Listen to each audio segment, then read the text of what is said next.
Direct start নাকি? আসসালামু আলাইকুম এভরিওয়ান। ময়মনসিংহ জেলা দুবহরা থানা গোয়াতলা স্টিল ব্রিজ, কংস নদীর উপরে যে স্টিল ব্রিজ স্থাপিত ছিল আগের মতো স্থাপিত নাই, টাক বালু নিয়ে ধসে পড়েছে। তো এখন বর্তমানে কাজ চলতেছে ব্রিজের। তো এই ব্রিজের কাজ কবে হবে, কবে ঠিক হবে, এলাকার মানুষ খুবই আশাবাদী। আর তবে আমরা মোটেও কিন্তু এইভাবে এই স্টিল ব্রিজ দিয়ে আনাগোনা করবো, তো এটা কিন্তু আমরা স্বপ্নেও ভাবিনি। তো আমরা এলাকার মানুষ চাইছিল যে একটা ঢালাই ব্রিজ হবে, তো ঢালাই ব্রিজ দিয়ে চলাফেরা করবে। তো আমরা কিন্তু এখন বর্তমানে যে পরিস্থিতির মধ্যে আছি, খুব ভয়াবহ পরিস্থিতির মধ্যে আছি। নৌকা দিয়ে পার হইতে হলে আপনার 10 টাকা করে জন প্রতি পার হইতে হয়, মোটরসাইকেল 50 টাকা। আর যদি মালামাল পার হয় তাহলে সেই ক্ষেত্রে কিন্তু অনেক টাকা পয়সা নেয়। তো আমার কাছে কিন্তু অনেক অভিযোগ আছে। এখন বর্তমানে গোয়াতলা স্টিল ব্রিজের কিন্তু কাজ চলতেছে। ইনশাল্লাহ আপনারা আমাদের সাথে থাকবেন এবং সকলেই আমার ভিডিওগুলো শেয়ার করবেন, বেশি বেশি লাইক করবেন। আপনারা কি বলতে চাইতেছেন?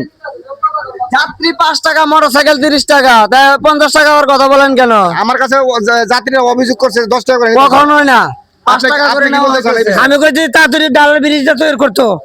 আচ্ছা, আপনি কিছু বলতে চান? আমি ভাই কই গাড়ি গায়ে সারা বেলা মত চালাই তো। আচ্ছা ঠিক আছে, যাই হোক। অনেক লোকে অনেক কথাই বলতেছে।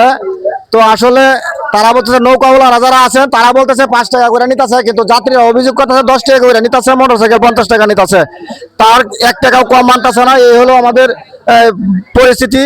তো এই ব্রিজ আমরা এলাকার মানুষ। আচ্ছা, আপনার কি এই ব্রিজের ব্যাপারে কিছু বলতে চান?